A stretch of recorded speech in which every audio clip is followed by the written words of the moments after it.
We welcome you to the podcast that's been named one of the best in marketing research. Research Business Daily Report is brought to you and made possible by RBDR's exclusive community at the crowdfunding platform patreon.com/RBDR. I'm Bob Lederer, for more than 25 years, the respected voice in market research. I hope that you have made notes and noticed our new series, which today we are officially titling Market Research in the COVID-19 Era, RBDR episode number. Well, today will be officially number 1. We've been actually having guests talk about what's going on in research because of the new COVID-19 situation, but today we are officially getting things started. These videos are designed to be thought-provoking and hopefully instructional.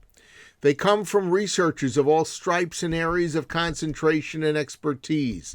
And after we hear today from our guest, we want to tell you how you can participate as well. Jon Last, president of Sports and Leisure Research Group, is today's commentator. His business is qualitatively centered. He'll address what he has seen in recent weeks that is very disturbing to him, describe some current issues, and what he would like to suggest and see going forward. Jon? What is the new normal? A lot of us in research and all other fields are still trying to get a handle on that. And it's changed a few times already, and we may undergo some new standard or standards week to week, or even more often. Still, I think that it's an ideal time to consider best practices and rightful place in this hopefully temporary new normal. Having just reluctantly pulled myself and my team off the road after 2 productive weeks of face-to-face qualitative work, I sense 2 prominent changes. One is a lot of paralysis. And secondly, there's a widespread uncertainty in the market as to the role, veracity, and value of marketing research at this time. I believe that as my team and I did during the immediate aftermath of 9/11, that we need to be vigorously pulsing consumer opinion to guide strategies and preparedness for that moment in time, hopefully soon, that the current waiting game peters out and commerce is no longer grounded to a halt. But concurrently, I see fear-stricken brands and properties fighting to preserve budgets and jobs.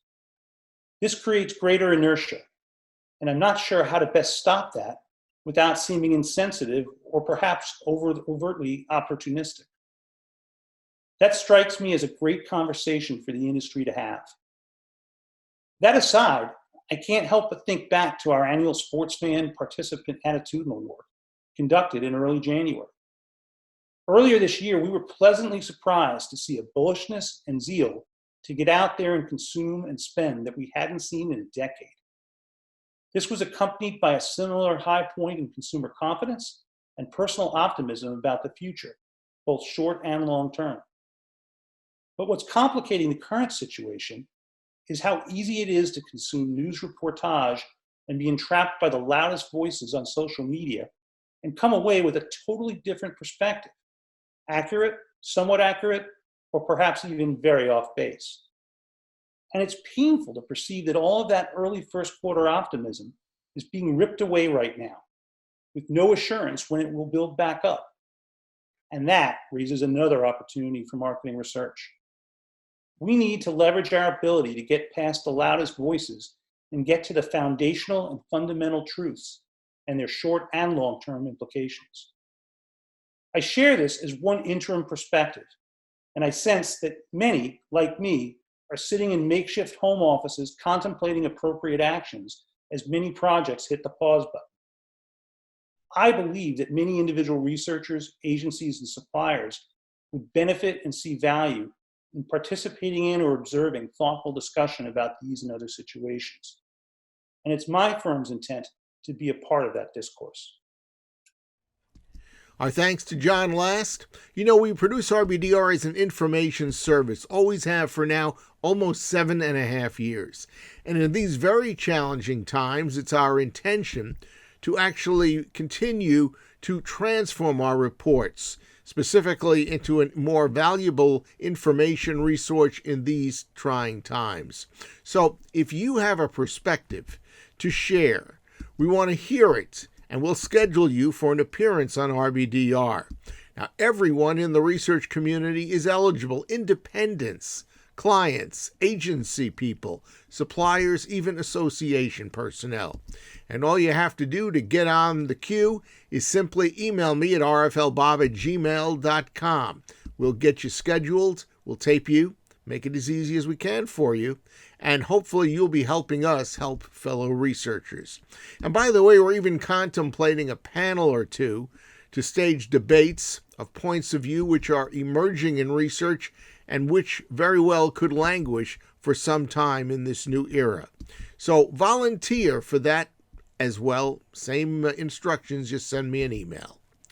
That's your Research Business Daily Report, made possible by our exclusive community at the crowdfunding platform, patreon.com/RBDR.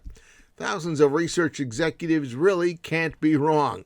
They've become RBDR viewers, and logic tells us that the average 5-minute video length of one of our reports is perceived by them as time well spent.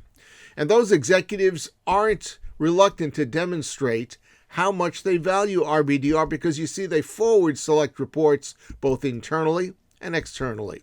And if you think about it, sharing an RBDR is one of the most unique reach outs that you can make to either type of group.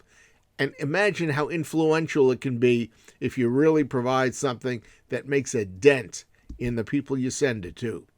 Try it. From experience, we know that whomever you send it to will thank you, and hopefully it'll stick beyond that.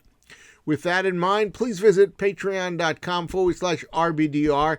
Help us keep things moving, and please become a patron.